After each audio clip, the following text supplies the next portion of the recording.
bakal calon presiden Pilpres 2024 dari Koalisi Perubahan, Anies Baswedan, mendatangi nelayan dan petani di Desa Kilensari, Kecamatan Panarukan, Situbondo pada Selasa 8 Agustus 2023. Anies Baswedan datang dengan didampingi istrinya disambut oleh tokoh agama Kiai Zuhri Romli dengan memberikan kalung bunga. Anies Baswedan langsung berdialog untuk menyerap aspirasi para nelayan dan para petani yang ada di wilayah Kecamatan Panarukan tersebut. Salah seorang perwakilan nelayan Desa Kilensari bernama Eeng menyampaikan unek-uneknya terkait sering terjadinya banjirop yang menggenangi pemukiman warga pesisir. Selain itu, Eeng menyampaikan para nelayan tidak hanya merasakan dampak banjirop, melainkan setiap musim baratan banyak perahu nelayan yang rusak diterjang gelombang besar. Seusai bertemu dengan nelayan dan petani, Anies Baswedan kepada wartawan mengatakan dirinya sangat bersyukur karena masyarakat pesisir ini menyambutnya dengan antusias.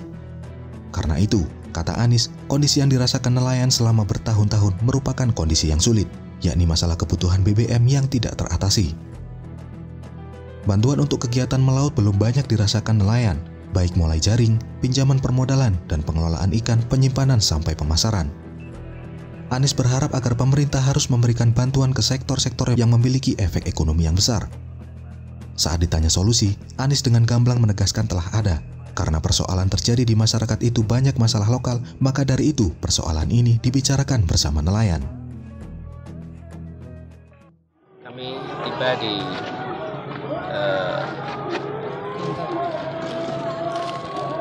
Panarukan ini, ngobrol dengan warga di kampung nelayan. Mereka antusias sekali, dan ketika datang sudah penuh dengan semangat bicara tentang perbaikan, perubahan, karena memang kondisi yang mereka hadapi selama bertahun-tahun adalah kondisi yang sulit.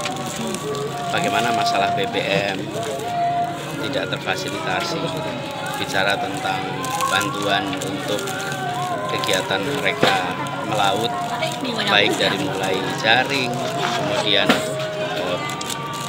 pinjaman permodalan, lalu pengolahan ikan, penyimpanan sampai kepada pemasaran, itu semua mereka keluhkan.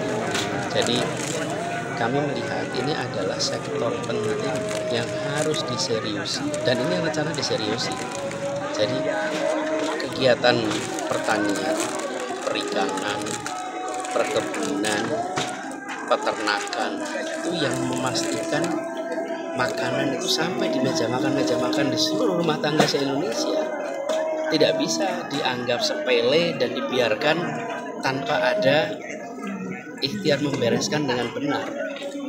Kita menyaksikan keluhan-keluhan ini bukan keluhan yang munculnya baru-baru ini. Ini keluhan yang sudah terjadi begitu panjang.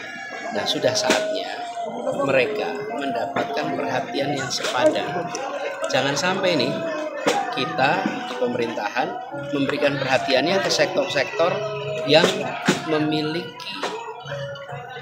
efek ekonomi besar. Misalnya energi, itu punya dampak besar pada perekonomian kita. Atau komoditas yang punya potensi ekspor yang tinggi. Sementara yang menyangkut dengan pangan, ini menyangkut hajat hidup orang banyak. Ini harus jadi perhatian, dan itu yang akan kami jadikan prioritas. Pak, kira-kira kalau terkait dengan solusinya, apakah sudah ada seperti itu Pak yang ingin Bapak? Sudah ada. Jadi seperti apa itu? Justru banyak dari masalah-masalah ini itu yang sifatnya lokal. Karena itu harus berbicara bersama dengan para nelayan. Apa yang menjadi kebutuhan yang spesifik tiap tempat. Misalnya tadi, di tempat ini secara spesifik mereka membutuhkan soal pelebaran jalan.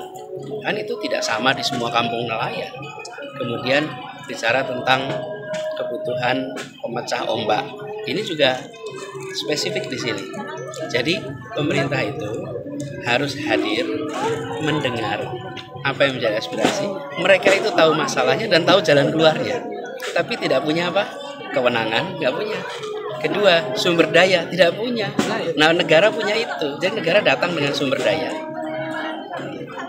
anggaran. Kedua, kewenangan. Isi yang kebijakannya bicara dengan warga, bicara dengan para nelayan. Yang sama di banyak tempat itu tentang BBM, itu sama. Lalu bantuan permodalan itu relatif sama di banyak tempat. Nah, pemerintah tinggal mendorong saja BUMN yang terkait untuk punya tanggung jawab menjalankan itu. Wong desa-desa nelayan di seluruh Indonesia itu sudah bisa diidentifikasi dengan mudah. Seperti kita membangun SPBU di mana-mana. Apa sulitnya menyiapkan solar di tiap kampung-kampung nelayan? Seperti kita menyiapkan SPBU di mana-mana. Ini soal kemauan. Kalau ada kemauan, pasti bisa jalan.